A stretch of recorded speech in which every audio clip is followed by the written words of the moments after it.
qualified electors of the Spooner Area School District at a regular meeting of the Board of Education will be held at 6 o'clock. That's today, on February 18th. I mean, that's the day, in the Spooner High School Choir Room, located right here at County Highway 801, County Highway A. Roll call, please. Aaron Bridge. Deb Olson. Here. Nathaniel Milton. Here.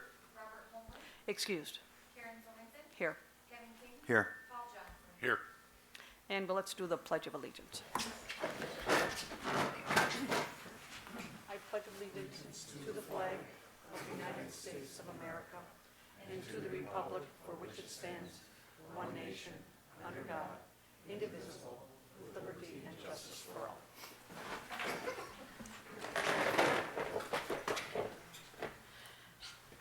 The next item on the agenda is the approval of the agenda. The agenda has been prepared and disseminated in accordance with Board Policy 0166. Is there a motion to approve the agenda? I make that motion. And is there a second? I second. Thank you. What I'd like you to do, I'd like to approve the agenda with taking off the item H in the discussion and action items, the update on the DOJ grant projects, because there is no report at this point. I'd like to remove that. Okay. So I would like, can we approve the agenda with that exception? Would you like to So moved. so move? Okay, very good. We've done the proper thing. All those in favor indicate by saying aye. Aye. Motion carries. Next item on the agenda is the consent agenda. Is there a motion to approve the consent agenda? I'll make that motion. Second. Motion's been made and seconded. Is there any discussion? Hearing none. All those in favor indicate by saying aye. Aye. Motion carries. The next item on the agenda is the administrative reports, but there are none tonight. Is that correct? Very good.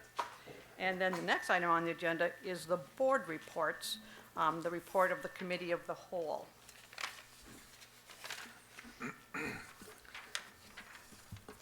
I'm just going to go back. All right, so let me get my papers here together. On the Committee of the Whole, which was held on February 4th, we had some presentations, and that was about the mental health task force that Ashley and Dawn are part of, Ashley Valella and Dawn Myers, and that we recently earned a $100,000 grant. That was nominated by, or that was suggested by Michelle Cobdy, and we were very happy for that. The next item on the agenda was the school improvement plan updates for the Spooner Elementary School, and Mr. Hopke presented those. There was a high school scheduling update by Mr. Schurz, and then we had no discussion or action for the Personnel Committee. The next item on the agenda was a discussion and action of the Budget Buildings and Grounds Committee. The item we discussed was item A, discuss the referendum hypothetical next steps. The board would like more direction on forming a committee and would take a closer look at the hypotheticals. That was a consensus to move to the February board meeting. Item B was disposal of surplus property or land. We moved that to this meeting. And item C was the update on the DOJ grant projects. Shannon Gradell gave us an update. And the thing that we're waiting on is the time frame for the bullet-resistant film on the doors, and that's why we tabled that other item. Item D was a financial update by Shannon Grindell, and then item E was the approval of the vouchers. Paul, I believe your committee might be next. The policy committee, we did not have a meeting this month.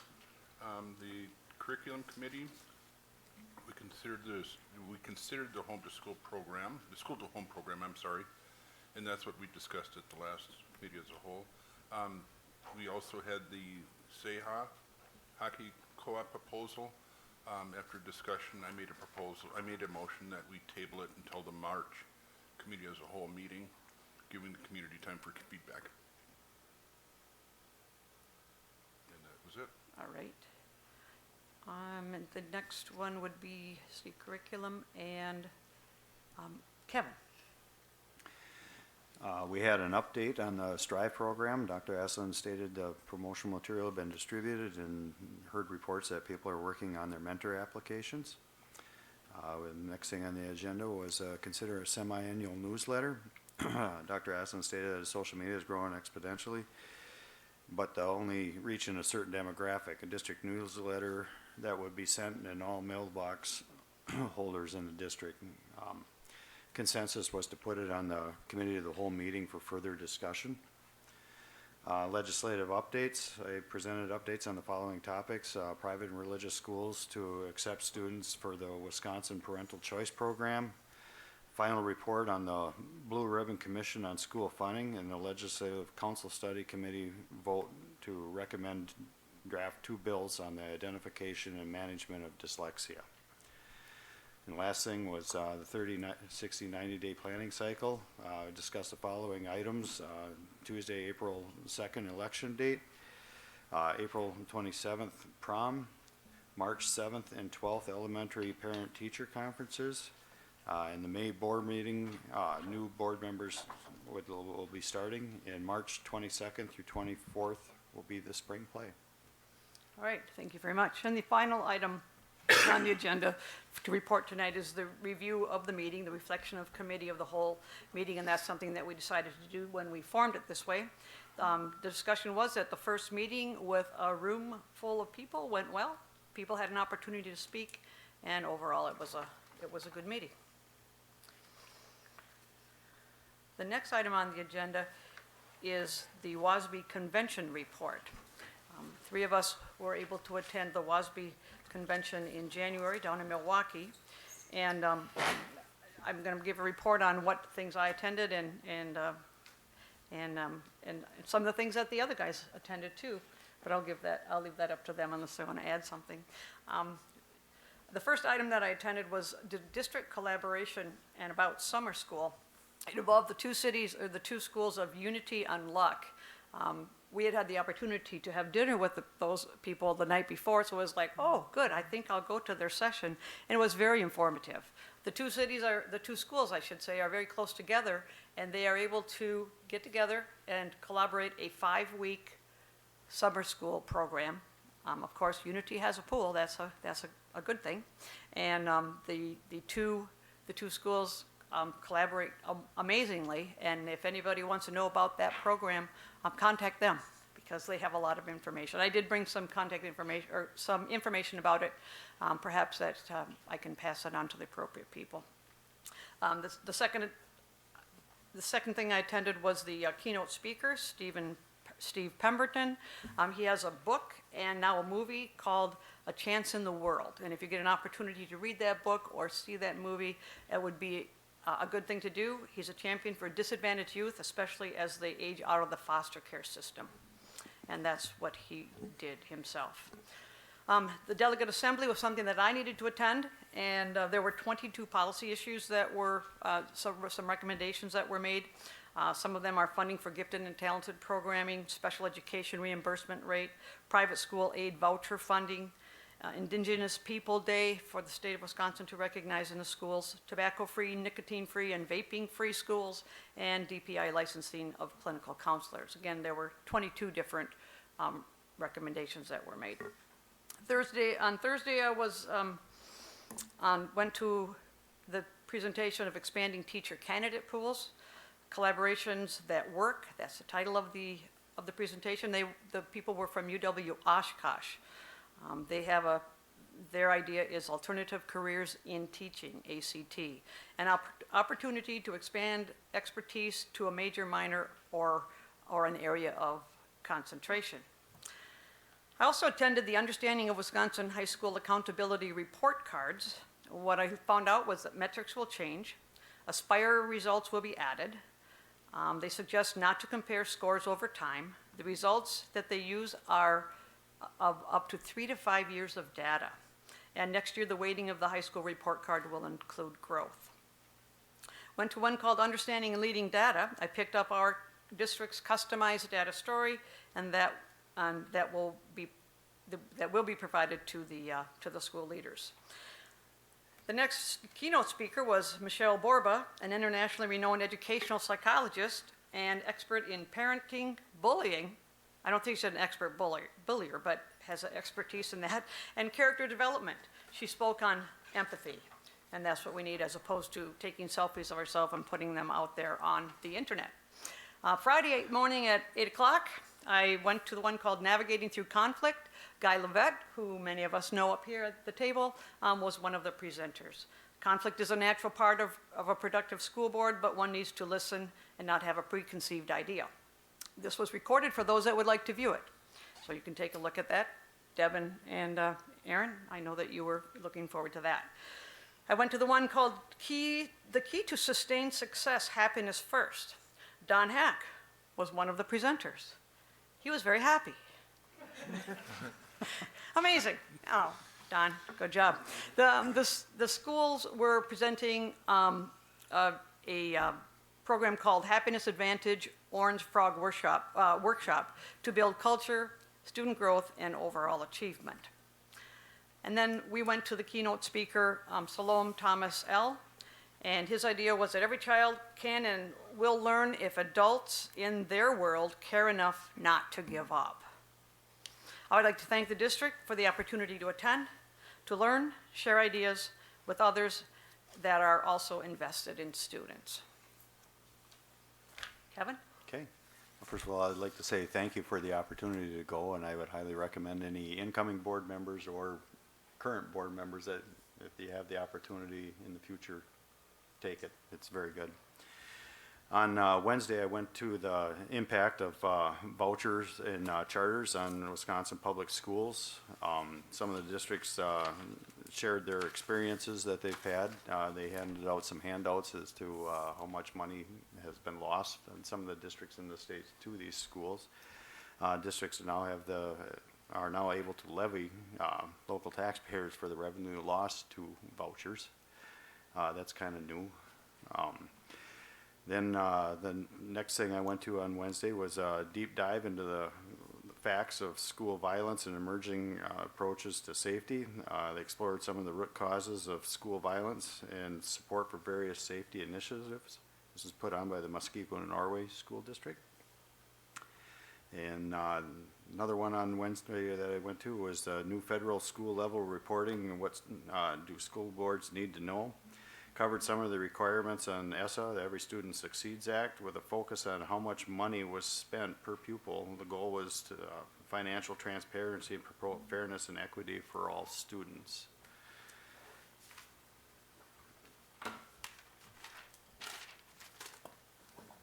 Then on Thursday, I went to WSB legal updates. They kind of gave a rundown of legislative developments that have had an effect on schools and education in the last year and what's on the horizon for the upcoming year.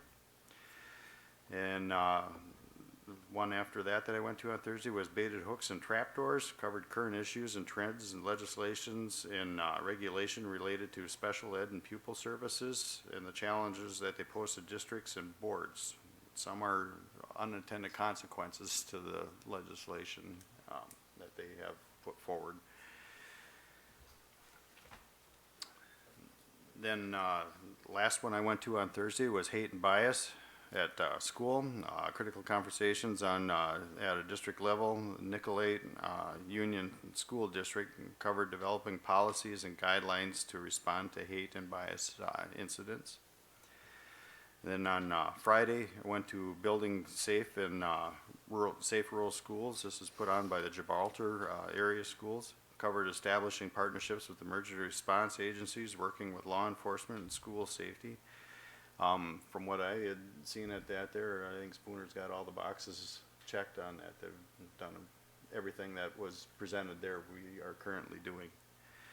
And then the last thing I went to on, or last breakout session I should say, I went to on Friday was the Blue Ribbon Commission.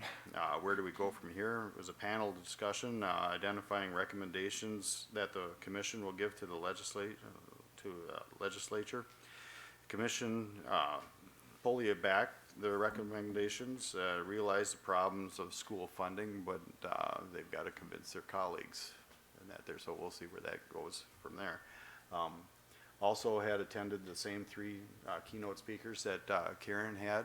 Very well, every one of them I thought were very good, and that as well as the music options that they had, with the exception on Wednesday, due to the snow, the high school band could not make the Wednesday general session. So, but thank you again for letting me attend. Paul? Thank you also for letting me attend. In addition to what Karen and Kevin went to, I went down the afternoon early. They had a 4-hour legal update session, and this is put on by the attorney for these Wasmbi attorneys, Barry, one of the presenters.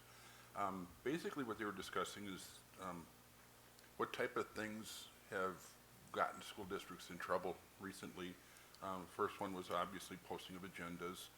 They went through the Appleton case, which was a case that was overturned by the courts, ended up being a case over a committee that was put together to develop curriculum, that the board had asked for a committee to come up with curriculum for their approval, and it was after that point that some people were asking for minutes and postings of that committee, and it was determined that if we, as a board, establish a committee, that committee will be operating under the guides of open meeting laws, and they were not, and obviously had to go back and redo some work. So basically, they're basically saying that the recommendation is that leave some of this stuff up to your administration to do on their own. Don't give them direction to do it. Let them come to you and tell you what their recommendations are. Put a little more emphasis on your administration rather than the board itself. They looked at, the other topic came up was, seems to be getting people in trouble, is the use of social media by board members. Basically, the bottom line is he's saying is if there's topics in your community that are being posted that affect your school, you should be monitoring because you need to know what your community thinks, but you should not be putting any input or personal feelings in, because if one of us were to put in a personal feeling, obviously another board member down the line could be seeing that and could be considered a walking quorum. And bottom line is that, you know, we need to be aware of what our community thinks, but it's not necessary that we have to put out our beliefs for every other board member to find out. It needs to be done in open session at a meeting. Another session in addition to what they had talked about was there was a session running a board meeting, basically it's board meeting management. Basically, it went through basic year as a school district board. Certain things happen certain times of the year. Certain months you have to be going through contracts. Certain months you have to be doing these bids. Certain months you have to be doing renewals. Certain months you do non-renewals. Went through the whole gamut of the whole cycle of the year. They also talked about running of the board meeting itself, referencing Robert's Rules of Order and what the requirements are for running a meeting. And basically, you can run your meeting however you feel is right for your community. You don't have to follow Robert's Rules of Order. If you want to deviate too much from a meeting, they suggest you have policies, and I know that we do have some great policies, you know, referencing public comment. That was another hot topic. Some people were asking, you know, should public comment be at the beginning of the meeting, should it be the end of the meeting? Some districts have no public comment at all. You can do whatever you want as long as you have it in policy and you follow those policies. So if you stick with it, as long as you're having policy, you're good. Another course I took was the section I took was crisis management, and it really wasn't what I thought it was going to be. I thought we were going to be dealing with crisis of the daily operations of a district, and their whole theory was, what do you do if you have a major incident in your building? You know, and I know that we have that covered, and we do the best we can to cover it. And I thought it'd be more about, you know, what do we do at 7:30 at night when a parent calls up and says, my daughter didn't get off the school bus? You know, to me, that's a crisis, not the violence in your building. Everything they were doing was about violence in a building, and I thought it was kind of a misleading. I think that's a problem, and it's something we need to be aware of, but in reality, the daily little things that turn into a crisis is what I'm concerned about. I also went to the Blue Ribbon Commission. Several of the legislators were there that were part of the Blue Ribbon Commission. If you recall, one of the hearings was here in Spooner. It was last spring, last winter, I believe. They went through the Blue Ribbon Commission, basically how they came up, bipartisan group came up to do this, what their questions were, who was involved. I think the superintendent from Green Bay was involved in it, and she was there and spoke about what was going on. And then they opened it up to questions and answers. They have a recommendation, a final update that was presented to us. I think I sent that to all of you once I scanned it. The Blue Ribbon Commission really deals a lot with funding of schools and how do we handle funding with the different sized districts, and how our Constitution deals with funding of schools. One of the presentations we went to was the Assembly, and we were able to hear Governor Tony Evers speak to us, and that was a highlight of the day, and I think that was it that was the final day. So thank you again for allowing me to go. Thank you. Thank you for that wonderful report, guys. The next item on the agenda is community comments. Per Wisconsin Statute 19.83 Parent 2 and 19.84 Parent 2, the board will allow public comments. The community comment session will be limited to 45 minutes. The time for each individual will be divided by the number of people signed up for community comments. So we have 2 people tonight that would like to speak. If you want 45 minutes, it's yours, but I think you might not want that. So first on the list is Shane Marino from Spooner, and he would like to address the high school hockey.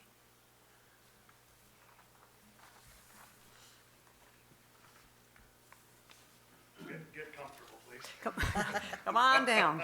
All right, I'm starting the clock right now. Okay. Hello, I'm Shane Marino from Spooner. I have 2 kids in the Spooner School District, and I support the Spooner Youth Hockey Board's position on the high school hockey. Can I give an opinion? Or my opinion is in the near future, that's a lot of kids getting on a bus to head out of town to go play hockey when they can play here with a beautiful rink here in town. So thank you for your time. Have a good night. Thank you, Shane. The next person to sign up, the last person to sign up tonight, is Dale Rosmus from Shell Lake High School Hockey.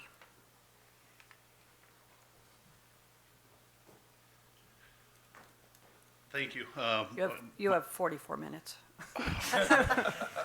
Okay, ready. All right, go.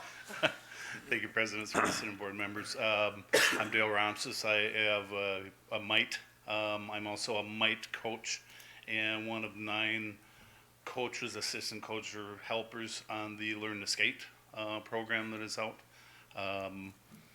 We agree with your committee of the whole that it was a very educational and a good program that we were involved in.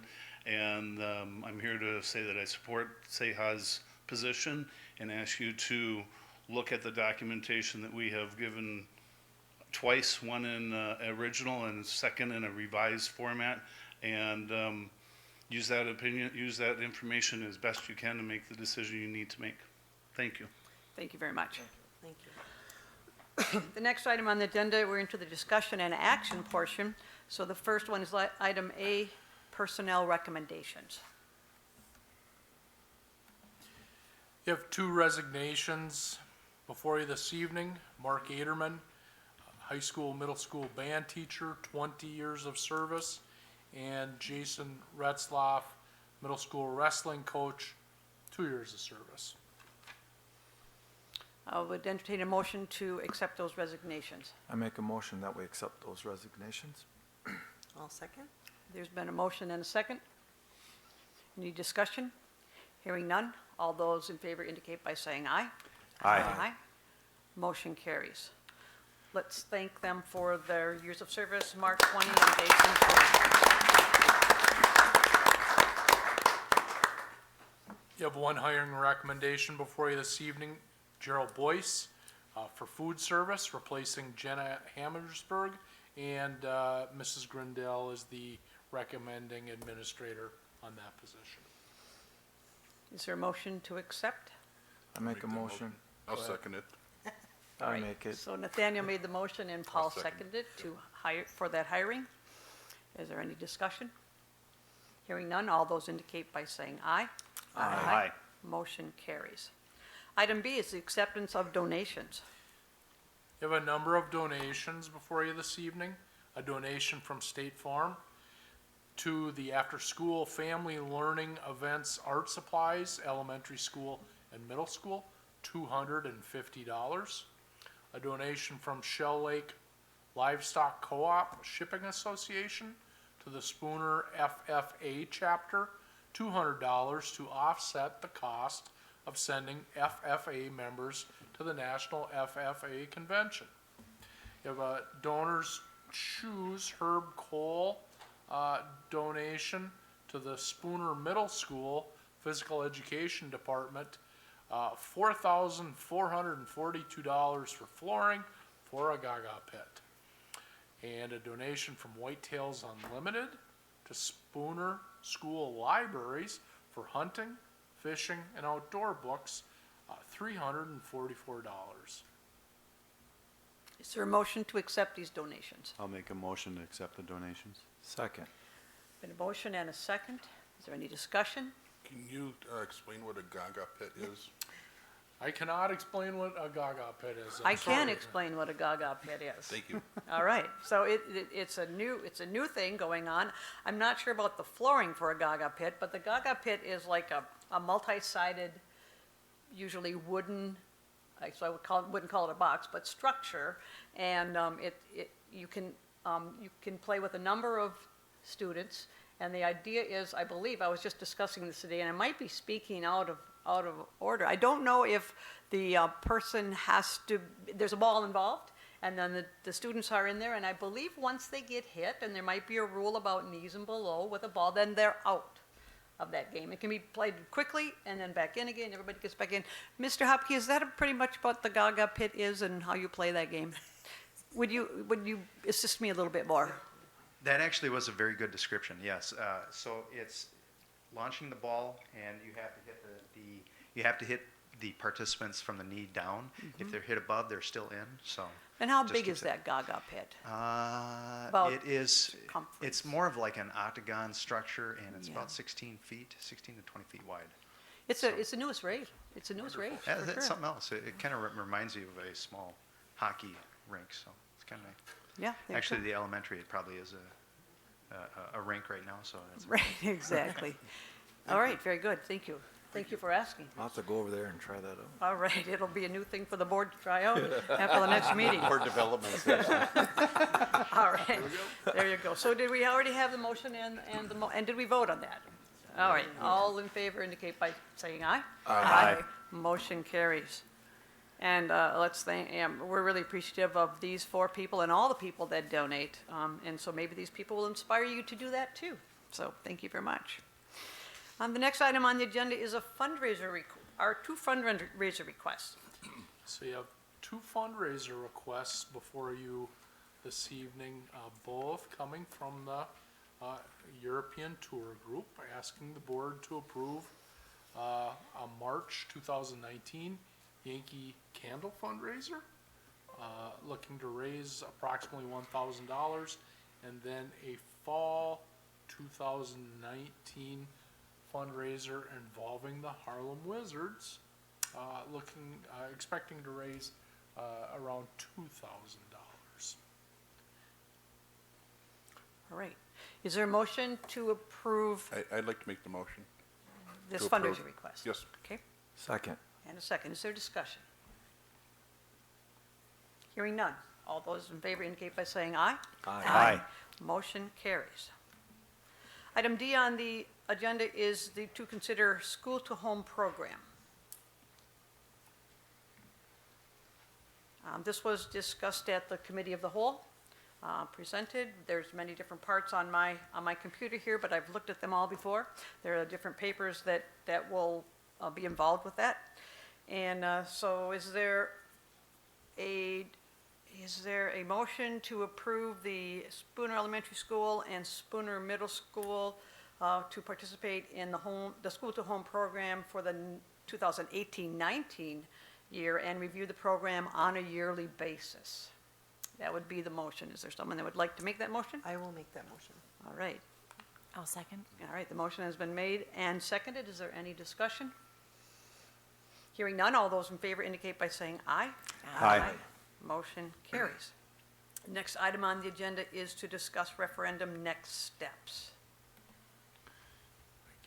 Take that one. So, at the committee of the whole meeting, earlier in February, you had a presentation from Luke Schultz from Sisa 10, and talked about some different contingencies in what would be the next step as the board moves forward in weighing options and considers a referendum effort, and that would be the formation of a facilities committee. So we were able to follow up with Luke Schultz and get a little bit more information, because I know there were some questions after Luke's presentation back on February 4th, just what that might look like. So what you have in your memorandum here are 4 different contingencies that Luke provides for the formation of those committees.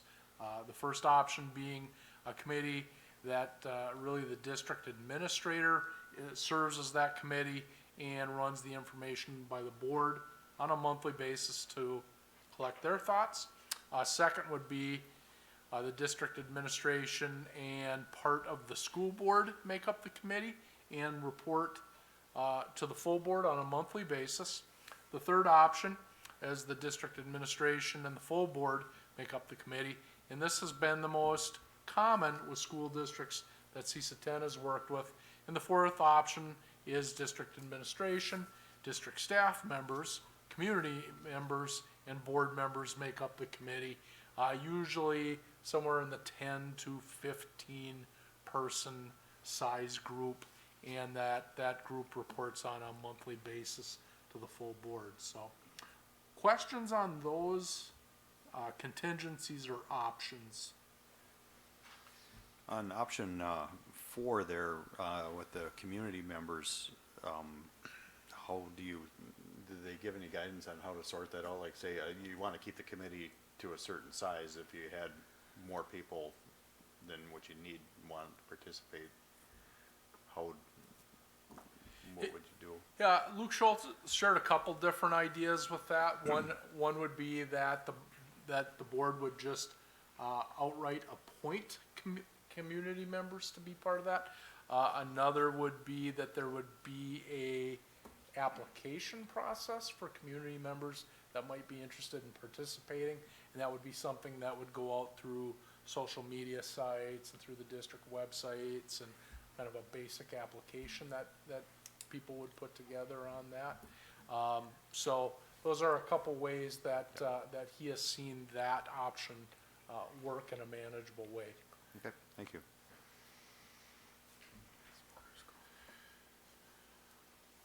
Any other questions on those? Is option number 3, obviously, they are saying that the most common, are they recommending option 3? They're not making a recommendation, because it really is, it's contingent on what's gonna work best for a given school board in a given committee, given community. I think according to our strategic plan, one of the items on there is to expand communication avenues for students, parents, staff, and community. And so in trying to follow that, in attempting that, and that's what we're working towards, I would make a motion to go with option 4. Is there a second? Second. Is there any discussion?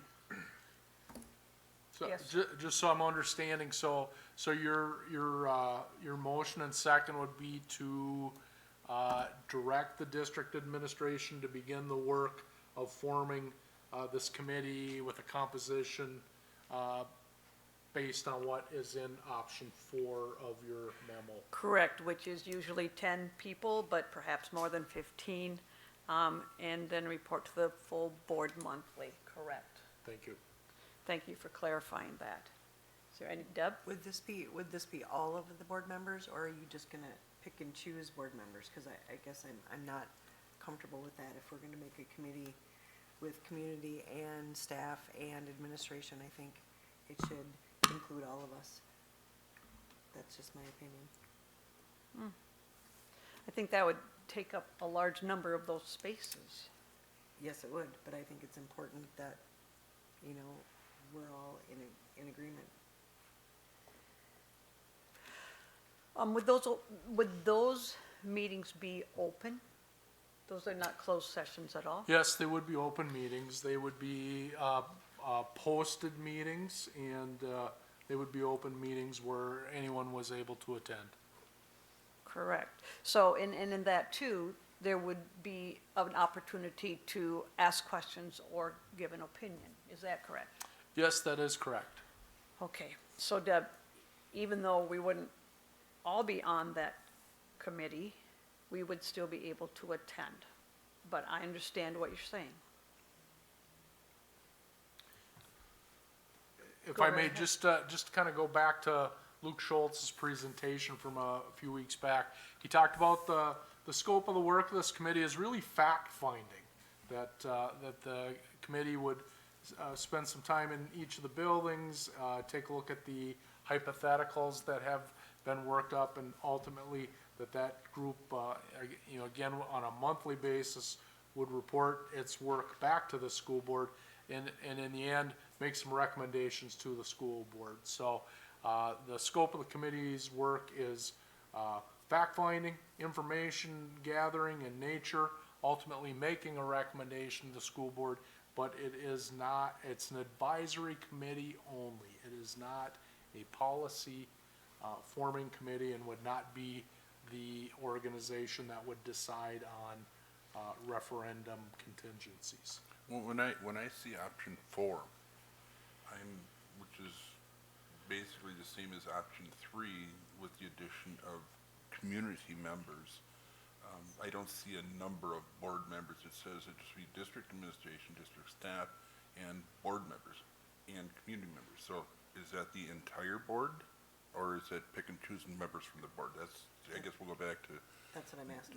Deb's question, and I would say if it's the full board in addition to, so it's basically option 3 plus community members. If that's what I'm reading, I'm all for that also then, because it does bring in community, where option 3 does not bring in community members. Even though they're saying that is the most common, I'm willing to say that option 4 is more sensible, because it's the same as 3 plus community members. So is option 4 the full board, just like option 3 is the full board? Well, it also says district administration and district staff. Is that all the staff? Yeah, I mean, I I'm know. just throwing that out. I don't know, I guess we might have to, if you want to, Because we, it says no more than 15, and we have 7 right here. right, exactly. Well, I think you could see who on the board wants to be a part of all of that too, because that would probably mean some extra meetings and see. You pull the microphone closer. Oh, so we sorry. can hear you. I said you could also just see if everybody on the board wants to be a part of that too, because that's gonna be extra meetings, I'm assuming, in there reporting back to the board. So the way I look at that is just more people outside of the board is still gonna be reported to the board. I mean, I'm okay if I'm not on if that. If a board member were to say, I opt out, that maybe would free up another spot for another community member. Yes, I'd be willing to opt out to open up a spot for somebody else. Well, and I see, so I think that the value that community members and staff members have in being a part of the advisory committee holds a lot of value, because a lot of our the difficulty in passing a referendum is getting community on board. And if they're in it, if we have representatives from the community from the beginning, understanding why and where our information is coming from, and guiding the direction and the process of getting there, I think that we have already a step ahead of the game with information going out and ownership in the process. So I like option 4 for that reason, and I understand the concern about all of us being informed, but the option that we have to attend meetings and even give input and ask questions holds a lot of value. And the fact that it's a report to us monthly, so we'll be updated on the findings on a monthly basis. And so if we aren't a part of the committee, I agree with Nathaniel that that doesn't lessen its value. And for me, the role of community and staff in that process outweighs the concern of all of us being a part of it, or is equal to. So there's not a number listed for board members at this point. No. Could you, Dr. Aslan, I mean, is that safe to say that you could sort of divide up how many community members and staff members you think should be on that community or that committee? If we go with this, you could bring, I mean, not that we have to approve it. I could work some contingencies up and bring those to the March Committee of the Whole meeting Okay. for some further review and discussion. That would put us off another month, correct? It would. Can I ask, can we approve four, and I think four is the only answer here, because that is the only one that brings in community members, and I will say that. But I also believe that the topic of the board members is an important topic, but I am willing to go through and approve this right now, make a motion to approve it right now, with the consensus that the number can be remained open as far as board members, and if somebody wants to say, I want to be on this committee, and there's only going to be 3 slots, there's nothing that says a board member can't come to that open meeting as a visit, as a guest. Observer. Yeah, observer. And there's nothing says that you can't be called on to have input. But I guess as far as, I don't want to delay the structure of this organization by getting hung up on a number. So I'm willing to say that option 4 is open with the number being available up to 15.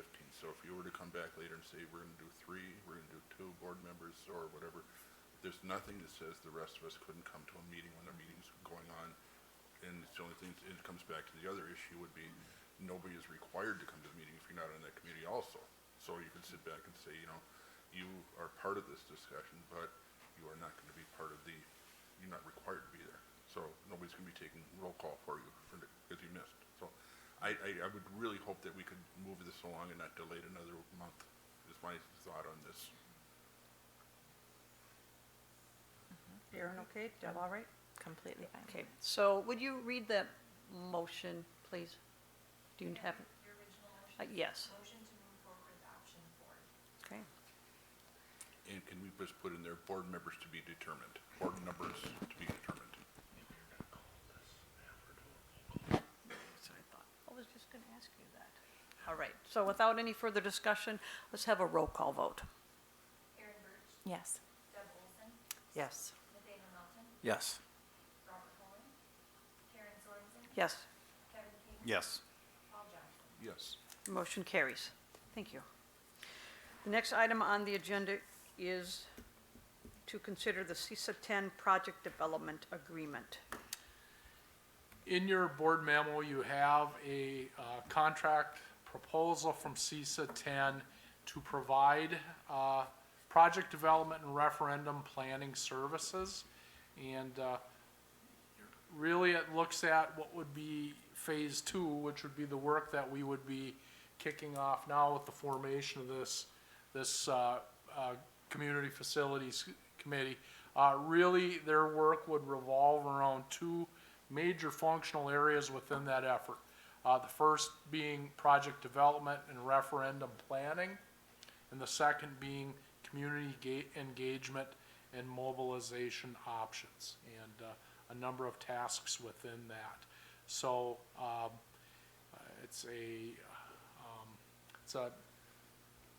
it's a commitment that would connect us with Cesa 10 if the board elects to go forward with a referendum, in that if a referendum takes place and was not successful, the district would owe Cesa 10 $7,000 for the services that they provided in those two areas that I just outlined. If it were successful, then we would have a relationship with Cesa 10 for project management services as we roll into the next phase of the referendum. So there would be, we would not pay the $7,000, but of course would enter into another contract with Cesa 10 for those project management services. Is there a motion to consider the Cesa 10 project development agreement? I'll make that motion. I'll second. There's been a motion and a second to do this. Is there any discussion? My only question is, budget-wise, where does this fall under?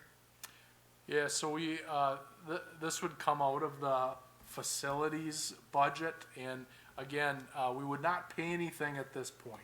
So, really, this money would come due in the next fiscal year. Any other questions or discussion? Do you know, there's nothing that says that I could find the cost of what it would be for project managing? Do they have a percentage of, how do they? It's all the way in the bottom.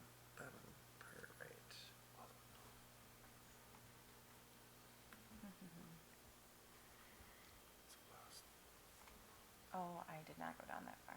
Okay, There you go. my apologies. Okay. Okay, I did have one Go other right ahead. question. So just as do we need their services to carry out a referendum, Dr. Heslin? Yes, we would need those services to carry out a referendum, and in all likelihood, you would work with them, and if you selected the R.W. Baird Corporation to do the financial piece, they would work in tandem to support our work in carrying that campaign forward. Okay, thank you. is there any other discussion or questions? Should this be a roll call vote? Yes, it should. It should be, yes, it will. Roll call vote, please. Karen Birch, Yes. Deb Olson, Yes. Nathaniel Melton, Yes. Robert Cohen, Karen Sorensen, Yes. Kevin King, Yes. Paul Johnson. Yes. Motion carries unanimously. The next item on the agenda is to adjourn. Is there a motion to adjourn? Oh, we missed one. Oh, no, I forgot. I had too many scratches on my paper. My bad. Sorry, Joe. The next item on the agenda is to consider disposal of surplus property or land. Not that I wanted to get out of here. I really want to get on this one. Okay. Yep, so you received a proposal from Mr. Fitzgerald back at your committee of the whole meeting where he has made an offer on the 1 acre lot, section 17, town of Springbrook property that the district has and does not make any use of at this time. So there's the administrative recommendation coming to you back at the committee of the whole meeting. That would be that you accept Mr. Fitzgerald's offer. Is there a motion to accept the offer made on January 10th, 2019? I'll make the motion. I'll second. Any discussion? It'll be nice to have more land on our tax base. There you go. Thank you. Thank you. We haven't approved it yet. Hold on. All right. All those in favor indicate, oh, it is land. It's a roll call vote.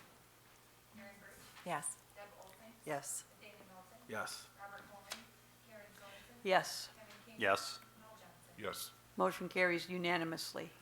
Congratulations, Joe. You owe some more property. All right, now the last item on the agenda is to adjourn. Is there a motion to adjourn? I make a motion that we adjourn. Second. The motion's been made and seconded. All those in favor indicate by saying aye. Aye. Aye. Motion carried. Thanks, everybody. Thank you very much.